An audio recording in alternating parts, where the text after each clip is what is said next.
Buenas tardes, bienvenidos a la presentación de estos dos libros que la Facultad de Derecho de la Pontificia Universidad Católica tiene hoy el gusto de presentar en esta sala. Me acompañan en la mesa, por una parte, Constanza Connolly, de Argentina, Juan Eduardo Ibáñez, director de posgrado de la facultad, el profesor Carlos Vargas, de la Universidad de Almería, quien también es coeditor de los dos libros. Y por último, pero no menos importante, Lusitania Villablanca, profesora de la Universidad Mayor y también amiga, que nos acompaña hoy para presentar estos libros. Como la convocatoria señala, se trata de dos libros, uno escrito en castellano y publicado por la editorial Tirant lo Blanche, y el otro en inglés, publicado por la editorial Springer, que se encontrarán próximamente disponibles debido a algunos problemas editoriales. En el caso del libro de la editorial Springer, la modalidad de publicación es con acceso abierto, es decir, el libro podrá ser consultado por cualquier persona a través de un enlace que vamos a empezar a compartir en las redes sociales dentro de poco. La idea es que sobre el libro en castellano, que recoge la realidad latinoamericana del movimiento originalmente comenzado con las empresas B y luego proseguido con esta figura de reconocimiento legal, que son las sociedades de beneficio e interés colectivo, las sociedades BIC, se referirán los tres invitados, y luego el profesor Carlos Vargas se referirá al contenido del libro en inglés, al International Handbook of Social Enterprises, que en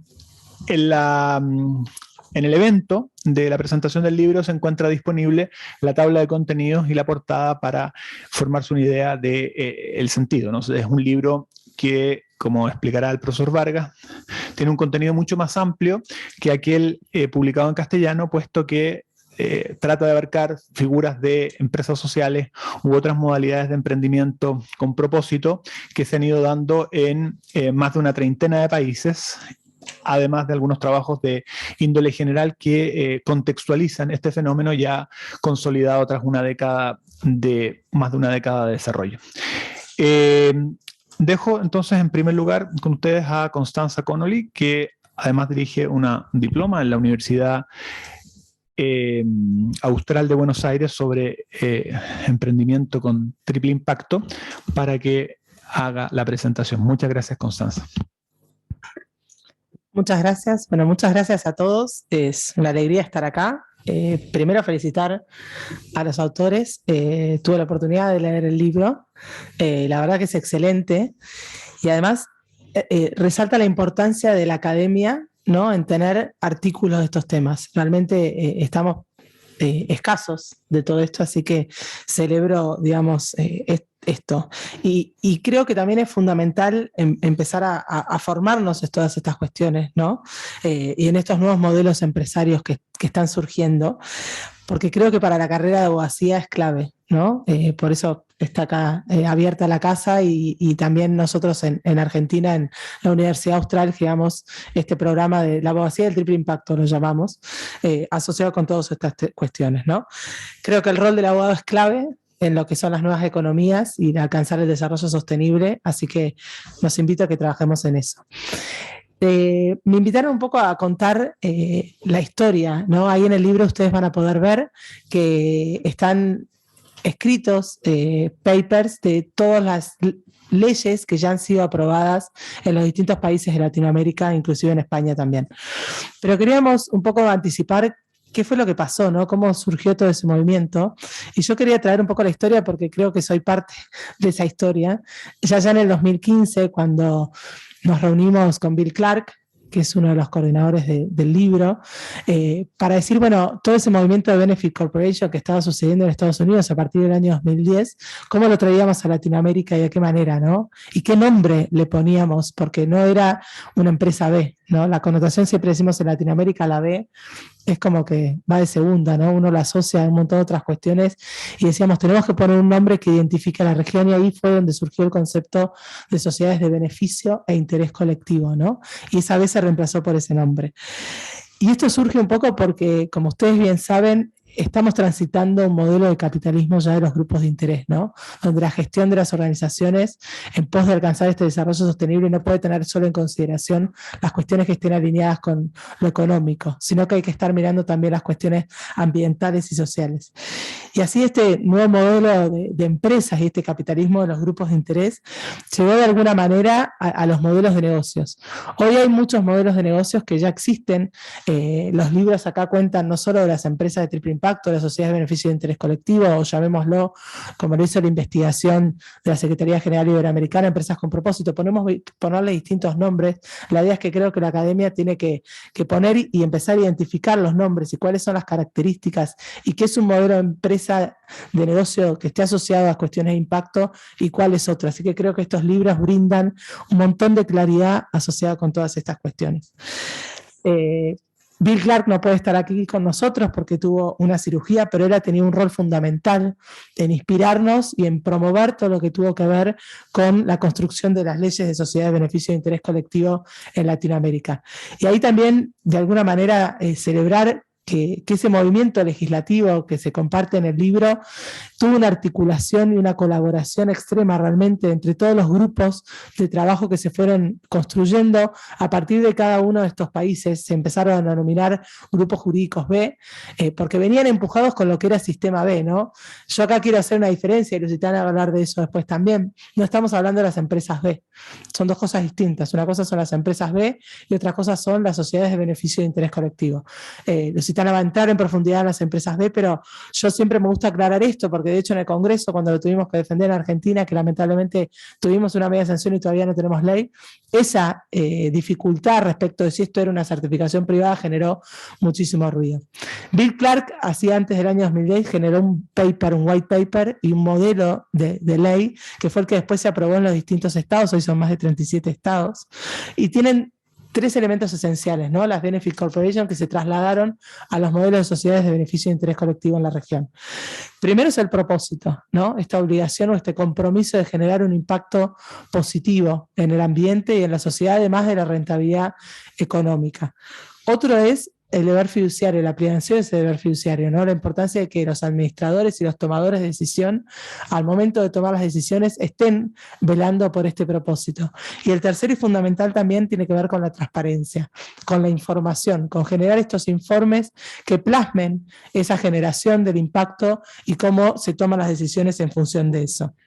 Así fue que estas tres características fundamentales son las que se buscó que estuvieran realmente en todos los proyectos de leyes de sociedades de beneficio de interés colectivo.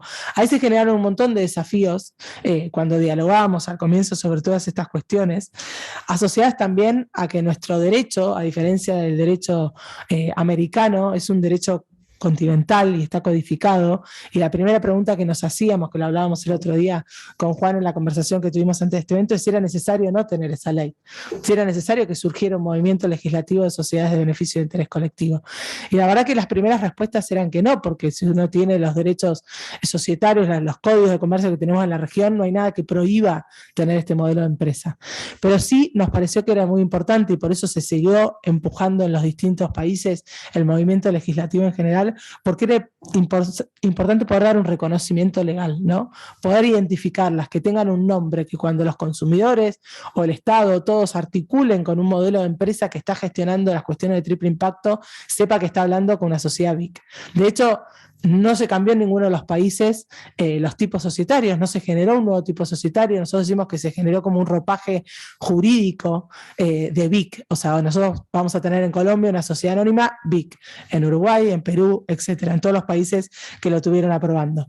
Y eso fue algo muy importante porque además todo ese sistema está basado en confianza, ¿no? Entonces otra de las cuestiones que nos pasaba en el derecho en Latinoamérica, en nuestro derecho, era cómo hacíamos para que eso hubiera realmente confianza, que este modelo de empresa era un modelo de empresa genuino, y por eso también se discutió y se trabajó mucho en lo que tenía que ver con el reporte, con el informe, cómo íbamos a informar o dar transparencia que había un impacto genuino que se estaba gestionando. Y ahí fue donde cuando discutíamos inicialmente todos estos temas, hablábamos si en nuestro derecho en la región teníamos que tener auditorías o alguien que verifique o certifique que este impacto efectivamente se estaba generando. Esto lo discutíamos mucho con Bill Clark, que le parecía absolutamente una locura lo que estaba estábamos diciendo con su pensamiento y obviamente su lógica del derecho americano.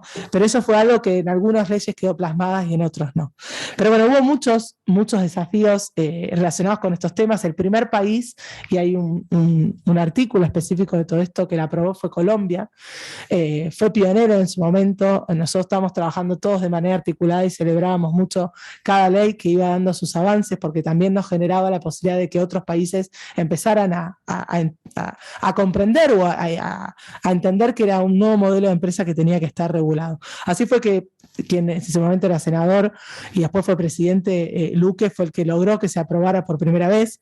Como decía antes, no generó un nuevo tipo societario, plasmó efectivamente lo que hablamos, ¿no? Estas cuestiones de el propósito dentro de lo que es la ley, lo que tiene que ver con la responsabilidad de los administradores, que fue otro tema sumamente discutido en la región cuando se aprobaban las leyes en cada uno de los países, porque de alguna manera esta ampliación del deber fiduciario hacia los administradores generaba en ellos mayores responsabilidades, ¿no? Y cómo son los marcos regulatorios de responsabilidad de cada uno de los regímenes de los distintos países, hacía que eso también fuera complejo de entender. Nosotros traíamos el caso que ese fue uno de los temas que más se discutió y ahora trae otro más, en el momento, y que fue una de las trabas también para aprobar nuestra ley, tenía que ver con que los administradores, decíamos, se ampliaba este deber y esta responsabilidad, y nosotros en nuestra ley de sociedades comerciales tenemos una posibilidad de que haya una acción directa de cualquier perjudicado hacia un director por incumplimiento de la ley, ¿no? Entonces, si estos directores se comprometían a mayores consideraciones,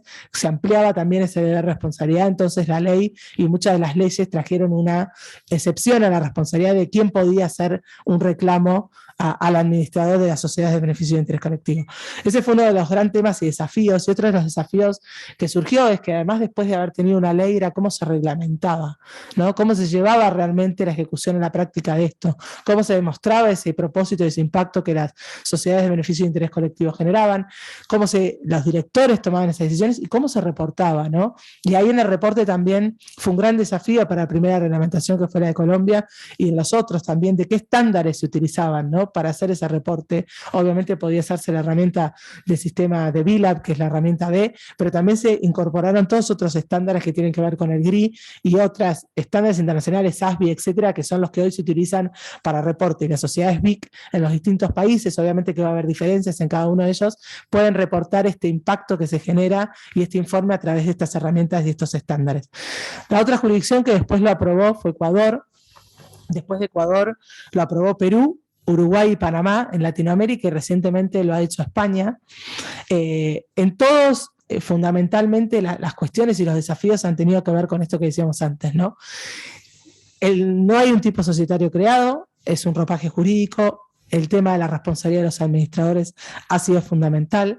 El tema de los estándares y el reporte ha sido clave, de cómo se reportan, y algo que se llevó a cabo respecto de eso también es cómo se hacía ese control después, ¿no? Respecto de cuál era la autoridad de contralor que iba a recibir ese reporte y qué alcance tenía que tener respecto de eso, y por eso esto de la importancia de la transparencia, cómo se reportaba, cómo se dejaba de tener, y todos los proyectos de las leyes aprobadas y los proyectos traen esto de cuándo se pierde la condición de sociedad BIC también, ¿no? Porque era sumamente importante. Y algo que también se trajo en función de eso era cuál era el impacto, ¿no? Y si ustedes miran, y en los cuerpos, en anexo al libro va a estar cada una de las leyes, es muy interesante cómo las distintas leyes en los países que han sido aprobadas han establecido qué entienden por impacto. Algunos lo han puesto en la ley, otros lo han puesto en la reglamentación, y han elegido áreas en las cuales consideran que estas sociedades de beneficio de interés colectivo generan un impacto. Por ejemplo, para un ejemplo, la de Ecuador trae lo que tiene que ver con gobernanza, lo que tiene que ver con capital laboral, comunidad, ambiente, clientes. Cada una de ellas tiene distintas definiciones del impacto. En Argentina en particular se frena la ley en senadores, y la íbamos a ir a discutir porque tenía que definirse qué era el impacto en la ley y no alcanzaba que estuviera en la reglamentación, ¿no? Y la discusión de qué entendíamos por impacto y qué es para todos el impacto. Y de hecho hay un proyecto internacional que se llama el Impact Management Project, donde hay un montón de organizaciones que se han nucleado para decir, bueno, cuando hablamos de impacto tenemos que entender todos lo mismo, ¿no? Y ese es un desafío que yo creo que más allá que tenemos leyes, y leyes que son muy recientes y que están empezando a aplicarse, cuando eso llegue a tribunales, cuando llegue a otras consideraciones, van a estar trabajar todas estas cuestiones de la responsabilidad, del propósito, de qué es el impacto y cómo se reporta, seguramente tal vez cuestionado o analizado. Entonces creo que estamos transitando un camino que recién inicia, que las leyes recién tienen muy pocos años de vigencia, que hay no tantas sociedades BIC, aunque haya por ahí muchas empresas B, y hay otros modelos que todavía también falta regular, como son las empresas sociales que en los libros también se señalan y se mencionan. Yo quería traer también con esto que los diferentes modelos que fueron surgiendo y donde se plantearon todos estos desafíos, traen de vuelta el tema también del control asociado a la confianza, ¿no? Que eso es algo que me parece que es muy importante en nuestra región. El debate nuevamente de que estos modelos, ¿no? Y ya ha habido un escándalo en Colombia respecto de estas cuestiones, una sociedad big de esto, de que no estaba haciendo greenwashing, etcétera. Entonces, ¿cómo tenemos que de alguna manera estos nuevos modelos, estos ropajes jurídicos y estas sociedades que se están generando, también protegerlas desde el lado del regulador, ¿no? Y cómo hacemos entre todos la articulación esta público-privada para que realmente se puedan desarrollar y se puedan promover estos modelos de negocio y de empresas a las cuales se les generen incentivos, a las cuales se le pueda generar financiamiento, ¿no? Hay toda una recorrida que no vamos a abordar hoy de las inversiones de impacto asociadas justamente a invertir capital en el desarrollo de estos modelos de empresas, todo lo que tiene que ver con el desarrollo de las compras públicas, también sostenible. Muchas de las legislaciones de sociedades BIC, por ejemplo, Ecuador hoy tiene un régimen específico para promover sociedades BIC en lo que tiene que ver con las contrataciones del Estado. Y así han surgido distintas iniciativas a partir de tener el reconocimiento legal de un modelo de empresa, una sociedad de beneficio de interés colectivo, y permitir articular todos estos otros incentivos, ¿no? Yo estoy convencida de que para alcanzar los objetivos de desarrollo sostenible necesitamos más modelos de empresas como esto, ¿no? De sociedades de beneficio de interés colectivo.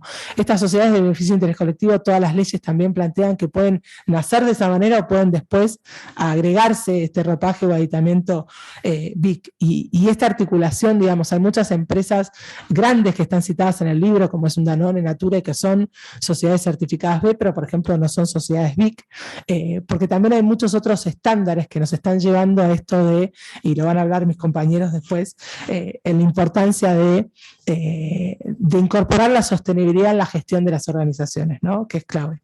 Yo creo que abogo porque cada vez más haya estos espacios de discusión en la academia, porque cada vez más haya estos espacios de discusión que tengan que ver con generar nuevas regulaciones que promuevan e incentiven otra manera de hacer negocios, ¿no? Que se reconozca sociedades BIC como un modelo diferente para que generen, como se dice antes, estos distintos incentivos que se pueden generar, como se están generando en los países que hoy ya tienen ley efectivamente aprobada, que los nombramos antes, porque es importante que en el ADN, y estas sociedades BIC en general lo tienen, pero hay otras empresas que también y que no han logrado todavía, o no les interesa esas sociedades BIC ni certificar B, pero son organizaciones que hoy están trabajando en pos de la sostenibilidad, de poner el ADN, en el ADN de las organizaciones, en la gestión de las empresas, en la gobernanza de las tomas de decisiones, todo lo que tenga que ver con estos factores ASG, ¿no? Que se consideren los factores ambientales, sociales y de gobernanza en cada una de las tomas de decisiones. Y estos modelos de las sociedades de beneficio de interés colectivo claramente lo hacen, ¿no? Falta gestión, muchos sabemos que se habla de sostenibilidad, pero no tantas empresas gestionan la sostenibilidad. La certificación B, que ahora nos van a compartir también otros ponentes, hablan de la gestión. La certificación B es una herramienta de gestión como un medio y no es un fin. Hoy existen diferentes herramientas en todo lo que tiene que ver con esto de la gestión y el reporte y este informe de lo que es el impacto, que consideran y ayudan a las empresas a tomar en consideración a todos los grupos de interés. Para cerrar, yo creo que necesitamos más empresas como esta, necesitamos un rol de la academia muy fuerte en estas cuestiones, necesitamos que la academia no solo genere contenidos como se están generando hoy, se están presentando, sino también que se dicten cursos y se formen a los abogados en estas temáticas, ¿no? Es necesario llevar más humanidad a las empresas y también más humanidad a nosotros, ¿no? Los profesionales del derecho que estamos trabajando en estas cuestiones. Para cerrar, quería compartir una frase que escuché recientemente. Estuvo Paul Polman en Argentina, estuvo en Chile también, y dijo una frase que me gustó mucho en esto dice que creí que era inteligente porque estaba tratando de transformar el mundo, y después me di cuenta que era sabio porque estaba tratando de transformarme a mí. En realidad todo pasa por uno, ¿no? Como nosotros en cada uno, en cada rol y en cada espacio, tenemos que generar esta transformación Y a mí personalmente como abogada y a partir de todo este proceso, ya desde el año 2013 antes y en el 2015 cuando empezamos con el movimiento de las sociedades BIC y de todo lo que tiene que ver con el triple impacto en general y un montón de otras cuestiones que surgieron a partir de eso, como hoy tenemos una red global que se llama GALE, que es el Global Alliance for Impact Lawyers, que justamente está trabajando en todos estos temas y que trabaja de la mano también de las academias, es que todo empieza por uno, ¿no? Y los abogados tenemos un rol fundamental, los docentes, los académicos y quienes estamos del otro lado de la profesión, ya sea desde reguladores, como los que estamos practicando o en las organizaciones sociales. Esta articulación público-privada y desde el rol del abogado es clave. Así que celebro nuevamente, los felicito porque creo que es muy importante lo que hoy se está presentando acá con nosotros. Muchas gracias.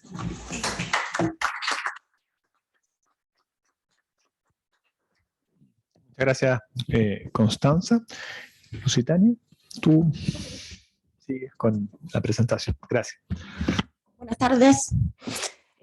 Como corresponde, quiero comenzar agradeciendo a los autores, a los editores, por el enorme esfuerzo que me imagino que tiene que haber significado presentarnos exhaustivamente el fenómeno de las empresas B, de las empresas con sentido, de las empresas con propósito. Yo conocí este tema, les voy a contar una anécdota. Más o menos el año 2012-2013 yo llegué a Chile, venía de realizar mis estudios de doctorado en Francia y me puse a conversar con unos colegas sobre el comercio justo, la agricultura orgánica, la responsabilidad social empresarial y estos colegas, estoy hablando de gente... De colegas muy prestigiosos, me comentan que tenían unos clientes que les habían pedido que en la cláusula objeto de su sociedad se pusiera que el objeto de la sociedad era preservar el medio ambiente. Entonces eso les resultaba llamativo, les resultaba incoherente. Ellos estaban intentando explicarles a sus clientes que el interés social, el objeto de las sociedades es obtener beneficios, obtener lucro. Y ¿cómo se van a repartir el beneficio de preservar el medio ambiente? Ahí es cuando eso es el meollo del asunto en el fondo, jurídicamente. ¿Cómo integramos dentro del interés social otras consideraciones distintas del lucro? ¿Ya? En ese sentido el libro es bastante útil porque por una parte nos presenta un panorama comparado de las distintas legislaciones que han consagrado las empresas de Colombia, Ecuador, Perú, el proyecto argentino, la legislación europea, cada uno analizado exhaustivamente y también, para el que quiera hacerse el resumen, el profesor Luis Hernando Cebrá nos presenta un panorama comparado de las empresas B. Entonces este capítulo me resulta especialmente útil porque siento que está sonando algo como un pitillo. Estoy muy cerca de repente sí. Ay, si me pongo acá, ¿se escucha igual? Ya. Bueno, este capítulo de Luis Hernando Cebriá que se llama Un panorama comparado de las empresas B, ahí se rescatan los aspectos esenciales comunes a todas estas legislaciones, como el hecho de que tiene que existir una auditoría interna, como las obligaciones de información que recaen sobre las empresas hacia el público en general, etcétera. Luego, también existe otro capítulo que quiero destacar, es el de José Miguel Envid, que es de corte más doctrinario, bueno, los otros son bastante pragmáticos, la verdad, y en este texto se llama Viabilidad institucional de la sociedad benéfica no reconocida por el ordenamiento jurídico. Y lo voy a decir textualmente, me interesa. El autor lo que plantea es identificar un elemento que permita dar entrada a la realidad societaria a intereses ajenos a la actividad de la empresa e incluso al interés general, siguiendo una visión convencional del fenómeno societario. En el fondo, cómo hacemos frente a la teoría contractualista del interés social. Ese autor también en varios capítulos se analizan también lo que se denominan variantes no institucionales de este tema, donde está, por ejemplo, la responsabilidad social empresarial. Este autor realiza este análisis sobre la base del derecho español, y esto nos es súper útil, porque en el fondo Chile también sigue esta misma teoría contractualista del interés social. Finalmente llegamos a nuestra legislación, y ahí el profesor Jaime Alcalde nos presenta qué es lo que ha pasado, los vaivenes que ha sufrido el proyecto de empresas de beneficio de interés colectivo en Chile. Y no solo analiza los aspectos históricos, sino que también yo creo que en un momento plantea algo que me parece súper honesto, que es decir, ¿para qué? ¿Es realmente necesario consagrar las empresas B? ¿No deberíamos entender en el fondo que todas las empresas deberían considerar el interés general en la gestión de la empresa?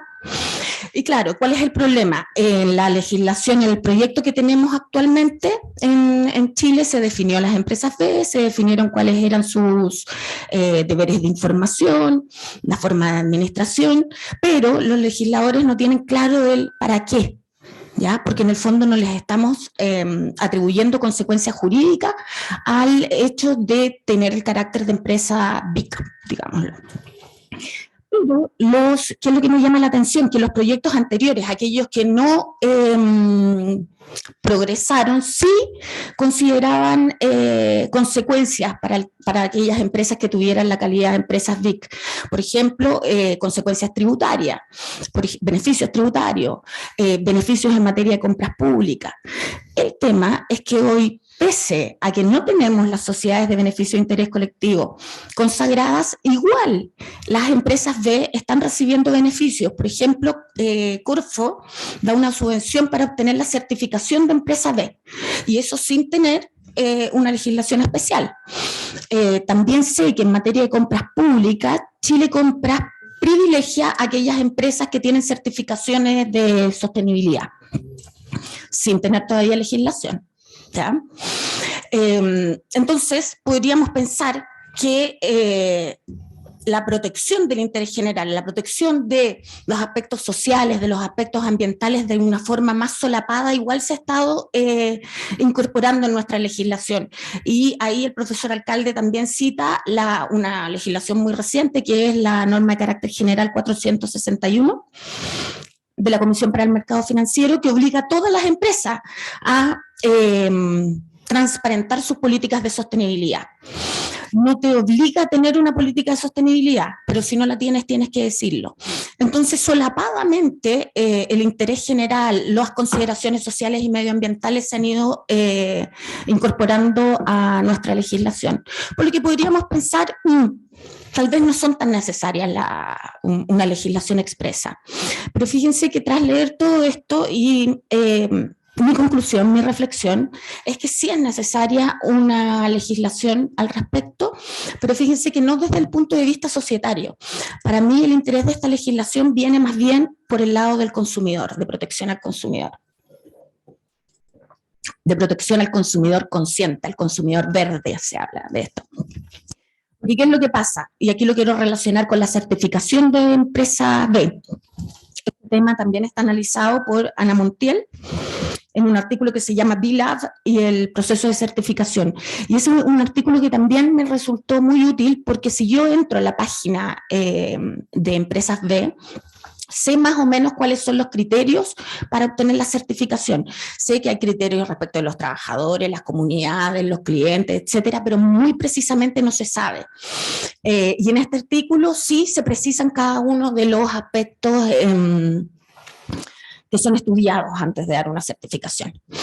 Ahora, ¿qué es lo que pasa? En materia de consumo, los economistas han distinguido algo que se denominan atributos de búsqueda, atributos de experiencia y atributos de buena fe.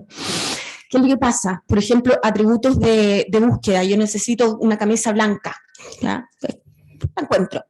Atributos de experiencia. Necesito un analgésico que me me quite el dolor de cabeza, este funciona. Yo puedo saber si funciona o no a través de la experiencia. Pero ¿cómo puedo tener la certeza de que la camiseta que me compré no hay presencia de mano de obra esclava? No tengo cómo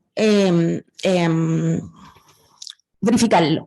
Y en ese punto es donde aparecieron las certificaciones. ¿Por qué? Porque ahí la certificación te dice que un tercero imparcial verificó que efectivamente no había mano de obra esclava.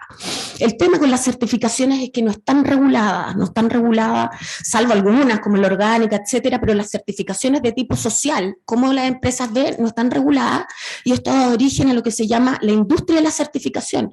Ahora los consumidores no pueden ni siquiera confiar en que la certificación es real. ¿Por qué? Porque se pueden crear aleatoriamente, libremente certificaciones.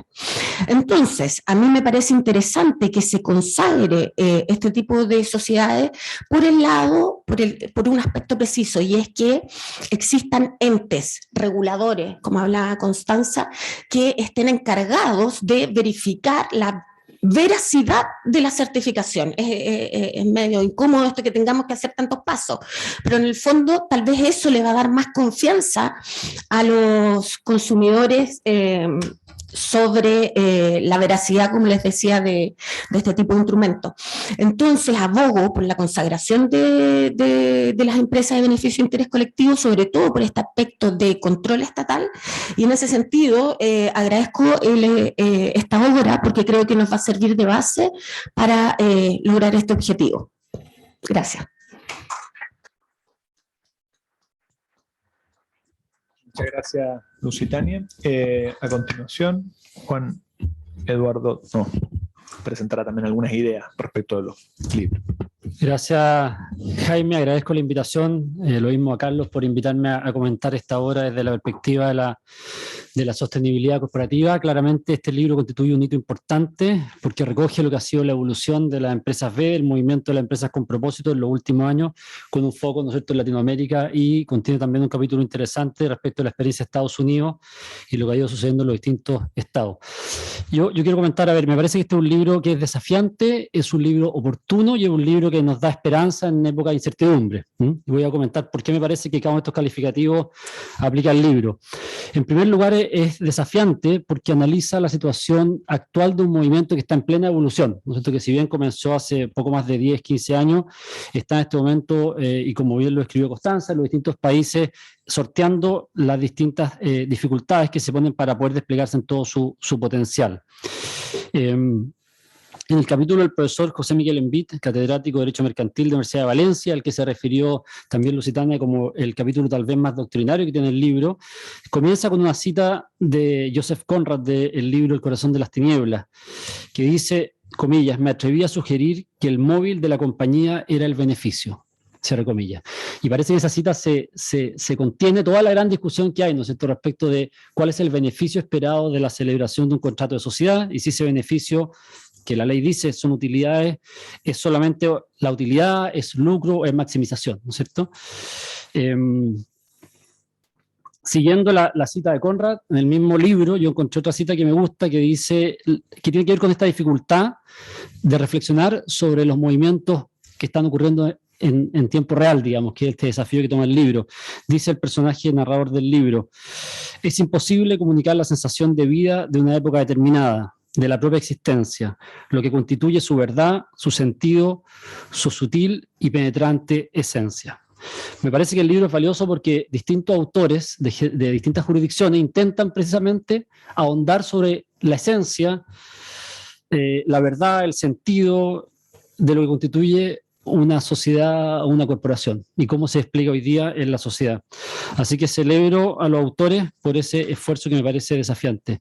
En segundo lugar, me parece que es un intento también oportuno. Dicen los editores en la presentación del libro de que siempre las crisis han sido una oportunidad para repensar el derecho y enderezar aquellos aspectos que no cumplen con su función, ¿no es cierto? Y hacen referencia a que después de la crisis del COVID, el mundo está en esta especie como de repensar el reseteo para el futuro, y sería este un buen momento para pensar no solamente en qué estamos hoy día con el desarrollo de las empresas y su forma jurídica, sino cuál va a ser el desarrollo en los próximos 15, 20 años. Como dice el Papa Francisco en su última encíclica, no estamos frente a crisis separadas, ambiental, social y económica, sino que todo parece ser parte de una gran crisis socioambiental. Y es ahí donde las empresas de beneficio e interés colectivo tienen una gran oportunidad para hacer un aporte notable. Y en tercer lugar, tiene que ver con esto, con la esperanza, ¿no es cierto? La esperanza de que somos capaces de generar formas contractuales y formas empresariales que contribuyan al desarrollo sostenible de los países. Hay una iniciativa bien interesante que el Institute for the Future, donde le preguntan al profesor Christoph Horn de la Universidad de Bonn, ¿qué te da esperanza? Y él dice, muy breve, comillas, me da esperanza la capacidad de los seres humanos para idear diferentes formas de convivencia y orientarse hacia nuevas reglas. Lo que parece que estamos viendo es este movimiento que busca idear otras formas de convivencia y orientarse hacia nuevas reglas. Y eso creo que da esperanza en un momento de incertidumbre. Entonces me parece que el libro es desafiante porque intenta develar un movimiento actual y preguntarse por la esencia de las cosas, de las instituciones, de la empresa. Es un libro oportuno porque hay un momento de reflexión respecto del futuro que queremos construir, y es un libro que da esperanza porque presenta nuevas reglas de organización, especialmente corporativa, que tienen que ver con generar un impacto positivo en la sociedad. Ahora, respecto del libro, yo también me hice las preguntas que comentamos, ¿no es cierto? ¿Hasta qué punto es necesaria la existencia de un estatuto especial para empresas B? Y si es suficiente la existencia de este estatuto, la implementación del estatuto, para poder asegurar que la empresa privada contribuya al bien común de la sociedad.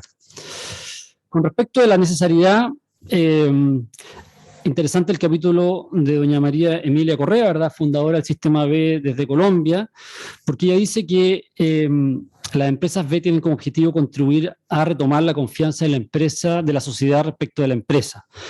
En este sentido, conecto con lo que dijo el barómetro Edelman del año 2022, ¿no es cierto? El barómetro Edelman, usted sabe que es un barómetro que se aplica a nivel global, que curiosamente arroja un resultado difícil para las compañías. Señala los consultados, más del 52% estima que las empresas generan más daño que el bien que producen en la sociedad, ¿no? O sea, yo creo que es un hecho de la causa a partir de que existe a nivel social una desconfianza respecto al rol de la empresa, pero sin embargo y la empresa tiene la posibilidad de romper con este círculo de la desconfianza, y Edelman propone 4 elementos clave. 1, explicitar el rol de la empresa en la sociedad.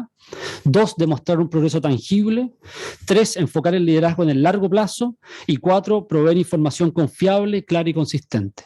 Y lo que uno ve cuando analiza los distintos capítulos es que se está moviendo hacia allá el rol de la empresa en la sociedad, ¿verdad? Tener un propósito claro, lo señaló Constanza, demostrar progreso tangible, tiene que ver los sistemas de reporte, enfocarse en el largo plazo y entregar información que sea confiable, clara y consistente.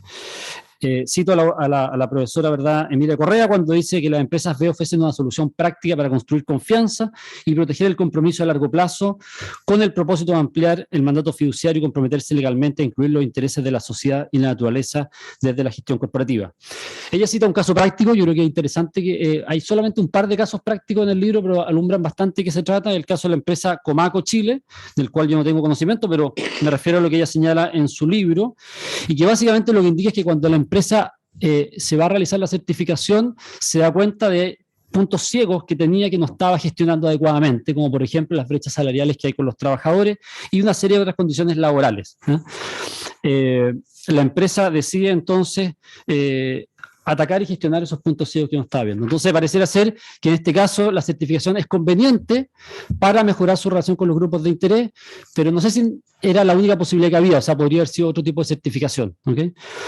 Otro caso que también se escribe en el libro es el de la empresa Balloon Latam, una empresa que se dedica al relacionamiento comunitario, al trabajo en las comunidades. En Chile hemos visto que ha realizado actualmente la devolución de la encuesta CEP en los territorios indígenas, un tema bastante complejo, y la empresa se dedica precisamente a gestionar esa relación con las comunidades, y se dieron cuenta, ¿verdad?, de que era importante ser coherentes en lo que se refiere a sus servicios con la gestión interna de la compañía. Entonces, Balloon Latam, también una empresa certificada B, y que declara que mejoró sus prácticas gracias a este proceso, ¿ya? Ahora, cuando uno ve y se detallan en el libro las gestiones o los acuerdos contractuales a que llegó los trabajadores para mejorar sus condiciones, se da cuenta que son todos temas que están dentro del ámbito de la relación laboral y que la empresa puede pactar libremente sin necesariamente, creo yo, tener que ser una empresa B, bajo un estatuto legal específico. O sea, me parece muy difícil que algún accionista se pudiera sentir perjudicado porque una empresa mejora las condiciones laborales con los trabajadores en temas que son bastante razonables y sensatos, ¿ya? Incluso, desde el punto de vista corporativo, uno podría pensar que todos esos acuerdos están dentro de lo que la doctrina americana llama el Business Judgment Rule, ¿no es cierto? O sea, dentro del ámbito de discrecionalidad que tienen los directivos de la compañía para alcanzar los objetivos de largo plazo. Concuerdo con el profesor Envid cuando dice, comillas, puede ser un elemento valioso, aunque no imprescindible, para dotar de seguridad y certidumbre jurídica esta forma de manifestación del fenómeno societario, ¿ya? Me parece, yo estoy de acuerdo con esa línea, es decir, no considero que sea indispensable, pero sí otorga seguridad jurídica, que siempre es algo también que los agentes de comercio buscan del derecho, ¿no es cierto? La certeza.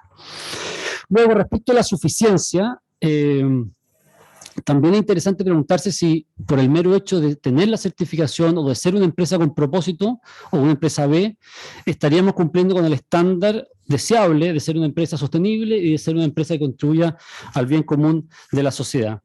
Y ahí hay dos temas que yo quisiera plantear, ¿no es cierto? Porque hoy día este es un tema que está evolucionando muy rápido y que tiene que ver con la reportabilidad, que algo mencionó Lusitania, y con nuevos estándares que han sido adoptados transversalmente por distintas instituciones, como son, específicamente me refiero a los principios rectores sobre empresa y derechos humanos, el marco del profesor Raggi, que ha sido, ustedes saben, adoptado transversalmente por la OECD y otras instituciones. Respecto al tema de la reportabilidad, y tal vez un tema para discutir con los panelistas, me parece que hay un tema, ¿no es cierto? La empresa B puede elegir a cuál de los grupos de interés destina mayor, digamos, atención, ¿no es cierto? Sin embargo, lo que hoy día se está haciendo a nivel de materialidad financiera en temas de ESG es buscar un criterio de materialidad, ¿no es cierto? Que es distinto porque la empresa no puede elegir qué quiere reportar, sino que tiene que tener un estándar objetivo o un parámetro que en este caso ha definido SASB y que se le aplica en su totalidad, ¿verdad? Entonces, por ejemplo, si una empresa minera tiene que reportar conforme a materialidad de SASB, va a tener que reportar los 14 temas de ESG que son relevantes: gestión hídrica, uso de la energía, relación con las comunidades de derechos humanos, ética de negocio, etcétera, etcétera. Entonces, yo creo que este paradigma pone un poco en tensión la voluntariedad que tiene el sistema B de elegir a cuál de los grupos de interés prioriza su atención, porque no es algo que pueda elegir la empresa respecto a qué reportar, sino que le viene dado desde afuera. Yo creo que ese es un desafío interesante, ¿verdad? O sea, llevar a la empresa a reportar la gestión, los riesgos y los impactos en temas que ya no elige, sino que se ve obligada por un estándar de acuerdo al rubro al que pertenece. Y luego, respecto al estándar de los principios rectores, también me parece que hay algo interesante, y es que el prisma viene puesto por el lado de los impactos negativos que la empresa puede tener en los grupos de interés y que podría constituir una afectación de un derecho fundamental.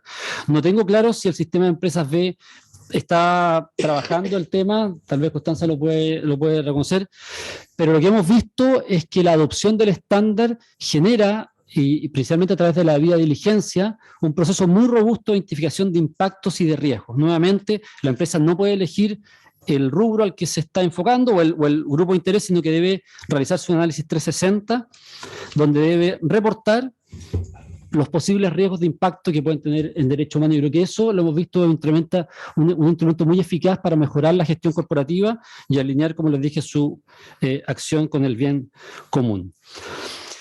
Entonces, me parece que es conveniente, y así lo revela el libro, no estoy seguro si es necesario, y con respecto a la suficiencia, y eso es lo bonito que tiene el comercio, nunca las empresas pueden quedarse tranquilas donde están, siempre tienen que estar avanzando y desafiándose, y hoy día, incluso en Latinoamérica, pienso en Colombia con la ley de reportabilidad, en Chile con la 461 del mercado financiero, hay un desafío a los índices de reporte y en este caso directamente al sistema B para subirse a este movimiento, ¿verdad?, que tiene reportabilidad y tiene también el marco de los principios rectores de derechos humanos.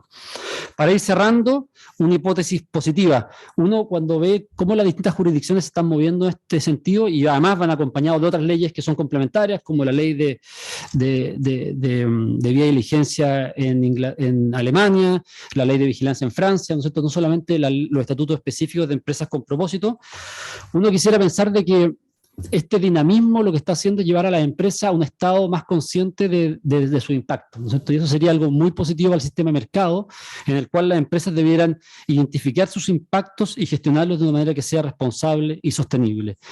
El desafío no es menor, ¿no es cierto? Sostenerse en el tiempo, en épocas de incertidumbre, de cambios, de falta de cohesión social, es un gran desafío para la empresa, y creo que en este libro se encuentran valiosos consejos para poder adaptarse a estos desafíos de la modernidad. Así que los felicito por el libro y le agradezco la invitación. Muchas gracias, Juan Eduardo, por las palabras. Y bueno, Constanza contaba al principio, ¿no?, un poco la anécdota de cómo fue surgiendo el movimiento y cómo se fue articulando el movimiento. Y ahora falta la parte de que Carlos nos va a contar un poco cómo se gestaron los libros. El primero, el libro en castellano, que comenzó a trabajarse antes que el libro en inglés. El libro en inglés fue, podríamos decir, un invento de la pandemia, ¿no? Producto de ese encierro de marzo del año 2020, nos reunimos con el profesor Henry Peter y empezó a surgir el proyecto y a convocar a la gente mientras la gente estaba en sus casas.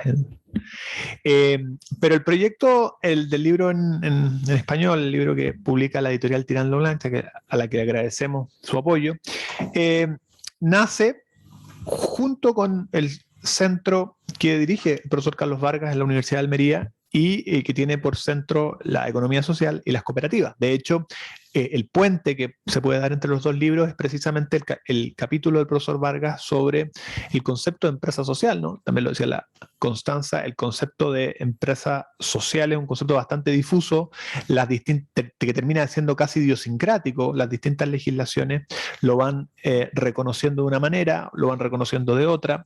Pensemos, por ejemplo, que Bolivia tiene un concepto de empresa social que son lo que en Argentina se llama las empresas recuperadas, las empresas que entran en un proceso de insolvencia y son luego adjudicadas a los trabajadores para que vuelvan a hacer funcionar la empresa. Entonces es un concepto bastante ambiguo en su definición, y creo que es una tarea pendiente ir perfilándolo, y en ese sentido el libro en inglés del que el profesor Carlos Vargas nos va a hablar ayuda. Creo, para cerrar este puente entre la presentación de un libro y la noticia que nos va a dar del otro, que si nosotros miramos el derecho comercial en Latinoamérica y tratamos de detectar como las líneas que podrían marcar una influencia donde hay algún cierto desarrollo propio, creo que las dos líneas más importantes son, por una parte, el surgimiento de las sociedades por acciones, que ha tenido todo un movimiento también bastante fuerte, impulsado también por Colombia, desde creo que el profesor Francisco Reyes Villamizar, que también colabora en ambos libros, fue ahí ejerció un verdadero apostolado sobre las empresas de las sociedades por acciones, que luego se fueron replicando en los distintos países del continente. Y la otra línea es el modelo de la sociedad de beneficio e interés colectivo que, como refería Constanza al principio, se ha ido recogiendo ya en bastantes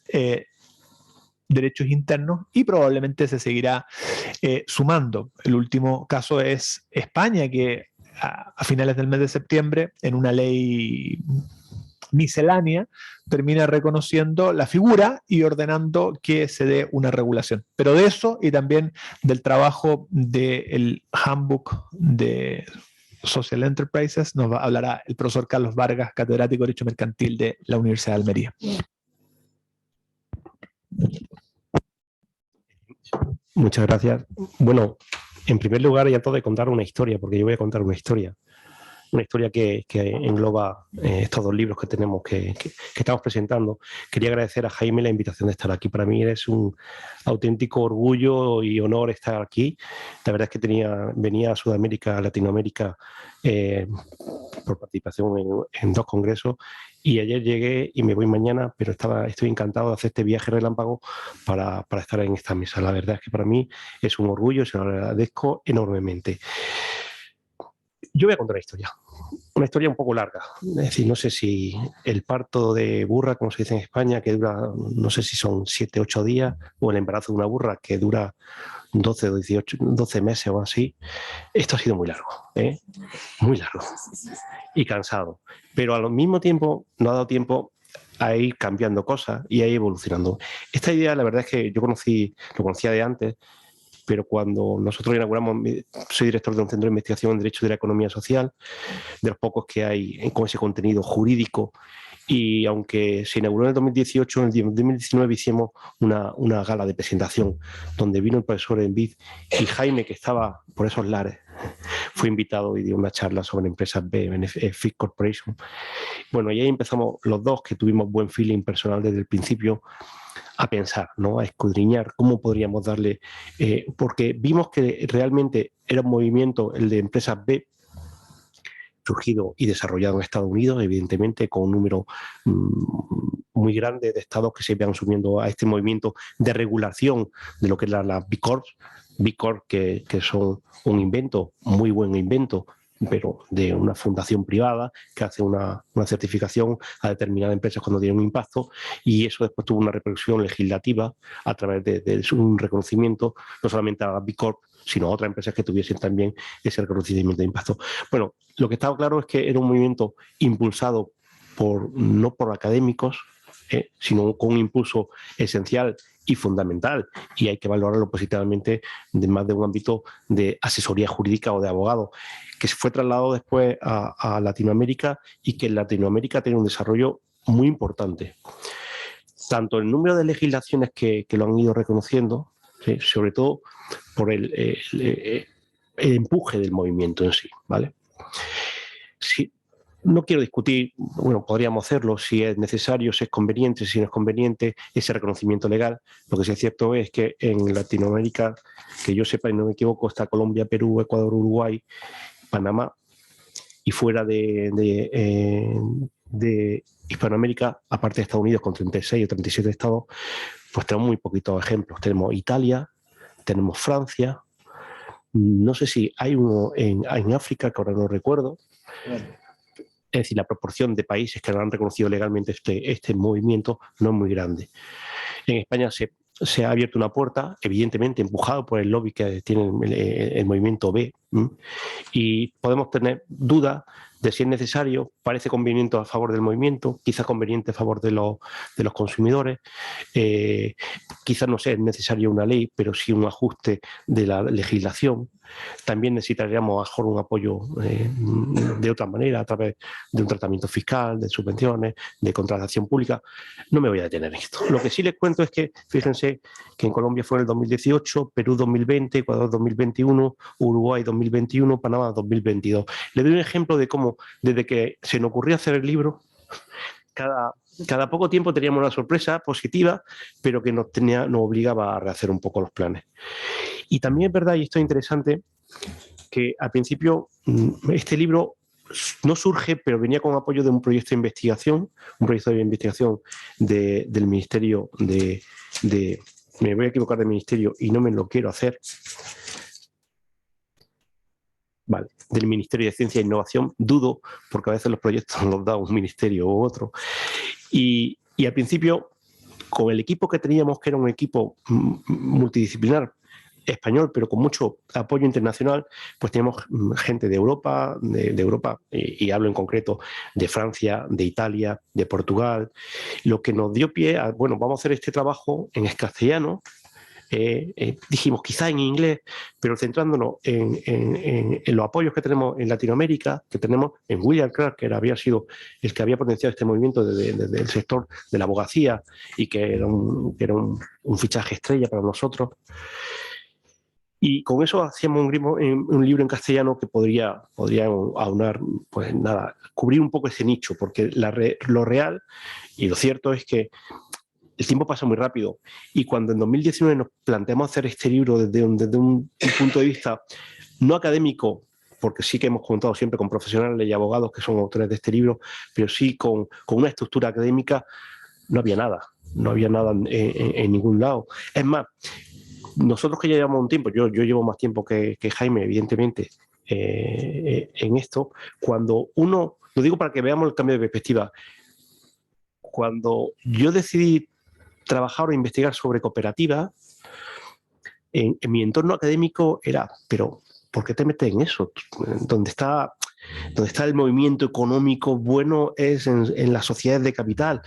Cuando después decidí adentrarme en lo que eran empresas sociales, empresas B y tal, todavía no peor, pero era, bueno, ¿a dónde te metes? Ahora todo el mundo reconoce que esto es un movimiento con un empuje total, que los que estamos con un poco de experiencia vemos que tenemos muchas oportunidades de contar cosas, ¿no? De contar lo que sabemos, y en ese proceso, pues cuando surge el libro, ¿no? Entonces, el libro surge en un momento coyunturalmente muy importante, nos pilla la pandemia de plano, hace que también haya una reflexión que ya venía madurándose, no podemos decir que sea así. En Europa, en el 2011 hay una iniciativa de la Comisión Europea sobre empresas sociales, que es la que empieza a decir, oye, esto no va muy bien, es que ya llevamos crisis, ¿no? Todos llevamos crisis, todos los países llevamos crisis detrás, pero la de 2008 fue dura y ahí ya, oye, esto hay que hacerlo de otra manera.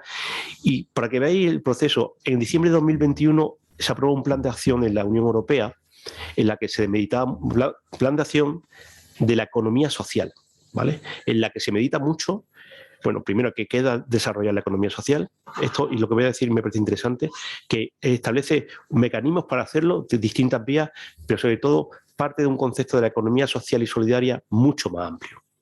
Nosotros tradicionalmente con la economía social pensábamos cooperativas, mutualidades, otros entes de ese tipo, ¿no? Ahora se dice, no, puede haber sociedades capitalistas, convencionales, vamos a llamarlas así, en las que por distintas circunstancias, distintos aspectos, que esto es lo que se discute, si son los objetivos que desarrolla y hay un reporte de que se están cumpliendo, o es la estructura interna de que hay un reparto de propiedad, reparto de votos y no reparto de beneficios. Esos son un poco los conflictos que llamamos empresa social, que es un conflicto importante, ¿no? Pero en ese desarrollo, pues estábamos ya con el libro en castellano y la verdad es que cuando invitamos a Henry Peter para que fuese el autor de La parte de Suiza, una persona muy reputada, director del Centro de Filantropía de Ginebra, pues la verdad es que nos dio la sensación que era una persona que nos podía aportar mucho. Y cuando ya teníamos el libro avanzado, a los autores que no eran de España ni de Portugal, de Europa, le dijimos que íbamos a hacer otro libro y que preferíamos reservarlo porque el objetivo concreto del libro en castellano iba a ser ese, evidentemente con unas similitudes culturales, jurídicas evidentes entre España, Portugal y Latinoamérica. Entonces, al mismo tiempo que terminamos con ese libro, íbamos con un proyecto que se fue, vamos a decir, no sé la palabra. No sé la palabra porque no quiero decir nada que no siente bien a nadie, pero se fue complicando.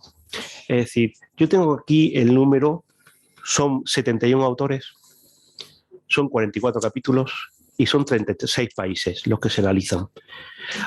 El libro se estructura en una parte general de la empresa, no de las empresas B ni de las Benefit Corporation, sino de las empresas sociales, porque en el proceso de editorial nos dimos cuenta que había un nicho importante editorial y de transmisión de conocimiento, sobre todo en efectos de comparar, no solamente del movimiento B y de la regulación de las sociedades BIC, sino de más amplio. Había una cierta discusión, que la hay, entre lo que se considera empresa B, lo que se reconoce empresas sociales, lo que se reconoce la economía social, y nos dimos cuenta que era una buena oportunidad para que el libro tuviese mayor impacto, no solo limitarnos a este reconocimiento legal o jurídico o la duda interpretativa de la responsabilidad de los administradores, de la modificación de estatuto de las empresas B, de las sociedades BIC. Esa distinción no me voy a entrar en ella porque Constanza yo creo que la ha hecho brillantemente, pero que la publicación tendría más impacto si abarcábamos un espectro mayor. Entonces, hay una parte general de lo que serían las empresas sociales en general. Se hablan de muchas cosas. No voy a entrar en detalle ni de los autores, por no desmerecer a ninguno, aunque les aseguro que tenemos firmas muy, muy relevantes del derecho comercial o mercantil europeo e internacional, no solamente europeo y latinoamericano, internacional. También les comunico que aunque tiene el título del libro es International Handbook of Social Enterprise Law, es decir, el manual internacional de la empresa de empresas sociales, del derecho de las empresas sociales, el libro contiene aportaciones no solamente jurídicas, sino también desde el punto de vista de la organización de empresas. Yo creo que es un libro interesante en ese sentido. Yo no voy a valorarlo, oportuno creo que es, pero le voy a dar los datos, le repito, en esa parte introductoria tenemos autores importantísimos y yo creo que de una manera transversal tocamos distintos campos: fiscal, cooperativas sociales. Yo creo que se enriquece mucho. Tenemos un segundo bloque que se centra un poco en las B Corp, en las empresas en sí, en el proceso de certificación, en ese encaje legislativo. Y después tenemos una parte que yo creo que es la más valiosa, que es el análisis, el National Report o el análisis nacional de las empresas sociales en general y de las empresas B en particular, de 36 países. No, Argentina, Australia, Brasil, Bélgica, Canadá, Chile, Colombia, Ecuador, Francia, Alemania, India, Italia, Japón, Luxemburgo, México, Perú, Portugal, España, Sudáfrica, Suiza, Países Bajos, Reino Unido, Uruguay, China, Corea del Sur, Estados Unidos, Lituania, Eslovenia, Finlandia, Dinamarca, Grecia, Bulgaria y Eslovaquia. Y España, claro. No sé si lo he mencionado anteriormente. La gestión de tantos autores es complicada. Es complicada. En el primer libro ya hicimos el esquema que queremos.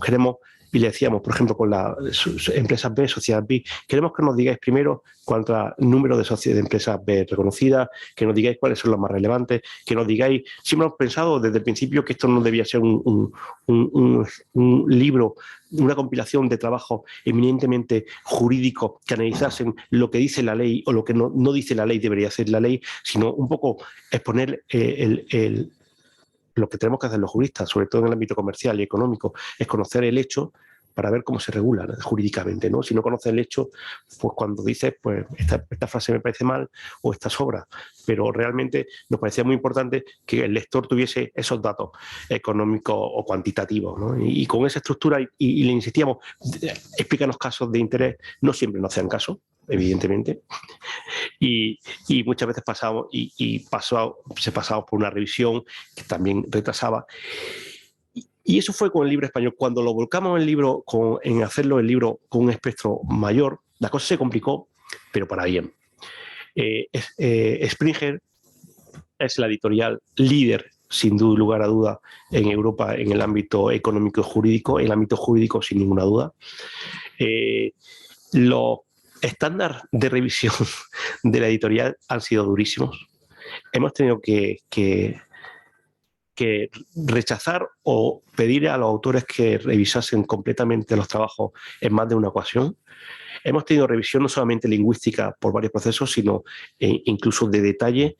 Y claro, esto al final, con tantos autores, se complica todo. Pero el resultado final realmente estamos muy orgullosos. Hay una parte importante que yo con Jaime comparto, dirijo o coordino, mejor que dirijo, porque coordino 2 proyectos de investigación, uno del Ministerio, que es el que ha financiado parte de la publicación del libro en castellano, y hay otro financiado por fondos FEDER de la Unión Europea y de la Universidad de Almería, que es el que ha financiado parte del libro en inglés. La verdad es que esto ha sido una de las cosas que más valoro, y lo quiero decir antes de hablaros de la publicación en sí, de las vías en las que se va a publicar, es que nos hemos juntado personas, porque yo creo que los coordinadores, ante todo, hemos tenido una relación personal y profesional muy fluida, pero también instituciones, ¿no? Porque nos hemos juntado pues la Pontificia Universidad Católica de Chile, la Universidad de Almería a través de mi centro, digo como si fuese mío, del Centro de Investigación CIDE de la Universidad de Almería y el Centro de Filantropía de la Universidad de Ginebra. Y esto ha hecho que realmente hayamos tenido distintas perspectivas, siempre empujando por adelante, y yo creo que eso es muy importante, porque creo que no va a ser la última vez que nosotros colaboremos, ni mucho menos. La verdad es que en junio de este año, el 8 y 9 de junio, creo recordar, Jaime y yo estuvimos en Ginebra en un congreso, una conferencia que se celebró, organizada por el Centro de Filantropía, en la que presentaba más o menos los resultados del libro, que premiaba a varios capítulos del libro, Antonio Ficci, la profesora italiana Lidia, ¿cómo se llama? Livia Ventura, y el trabajo, creo que de China, el capítulo de China como muy valioso. Total, que estuvimos muy bien acogidos y ahora estamos aquí y yo espero que dentro de poco en un congreso que si tengo fuerza organizaremos en primavera, en la primavera de España, es decir, en marzo o en abril, pues seguiremos haciendo este recorrido de presentaciones. Les cuento. Aquí, uno de los detalles, yo creo que un valor importante es cómo íbamos a publicar el libro. En Tirant lo Blanc, evidentemente, es una de las editoriales de relevancia en Hispanoamérica y en España en el ámbito jurídico, pues de las primeras, eso es totalmente reconocido. Cuando fuimos a publicar el libro en inglés, la verdad es que nos costó su tiempo convencerlos de que el proyecto era bueno y yo creo que al final estaban convencidos, estaban tan convencidos que no nos cobraban por la edición en papel del libro. Pero nosotros, que la verdad es que teníamos también dinero presupuestado en el proyecto para la publicación del libro y la Universidad de Ginebra evidentemente no era un problema para ellos, pues nos vimos la oportunidad de publicarlo en Open Access, es decir, en acceso abierto. Eso significa que cualquier persona, a través de un link que se facilitará, pues puede tener acceso al contenido del libro, lo que evidentemente a nosotros puede ser una satisfacción, sobre todo porque bueno, nuestras modestas aportaciones vayan a llegar más y sobre todo porque creo que cubrimos esa necesidad de falta de trabajo específico desde el ámbito doctrinal, no con el ámbito doctrinal, porque como digo, estos dos trabajos hacen un esfuerzo conjunto entre profesionales, abogados y académicos, pero sí es verdad que nosotros nos dedicamos de manera más profesional a editar libros, lo que significa que a veces nuestra red de distribución llega un poco más, ¿no? Entonces, yo creo que esa conjunción, porque creo que es necesario aquí esta constancia y lo celebro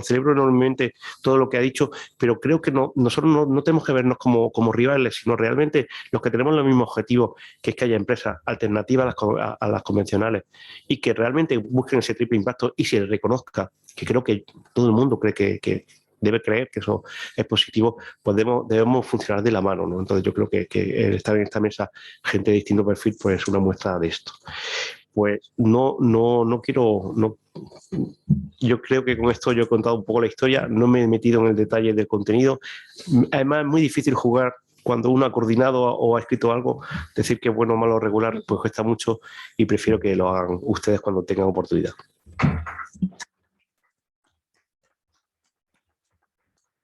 Bien, solo me queda agradecer, en primer lugar, a los que fueron los editores del libro, a profesor Vargas y William Clark, por una parte, a ambos por su generosidad. William Clark siempre estuvo dispuesto, lamentablemente no nos pudo acompañar, lo invitamos, pero tuvo una operación total de rodilla y así que está en recuperación y pero si no habría estado aquí con nosotros. Y al profesor Henry Peter, por su parte, que junto con el profesor Vargas editamos el libro en inglés. Al profesor Henry Peter también le debemos el prólogo del libro en castellano y al profesor Colin Mayer de la Universidad de Cambridge el prólogo del libro en inglés. Así que mi agradecimiento se extiende para ellos y para todos los que colaboraron en uno y otro proyecto. Fue un trabajo largo, se demoró. El profesor Vargas ha explicado algunos contratiempos que se fueron dando. Y por cierto, a Constanza, Juan Eduardo, Lusitania y Carlos por estar aquí hoy y a todos ustedes también por acompañarlos en esta presentación y que el libro, como les decía, estará prontamente disponible y en el caso del libro de Springer, además en acceso abierto para el que lo quiera consultar. Muchas gracias y buenas tardes.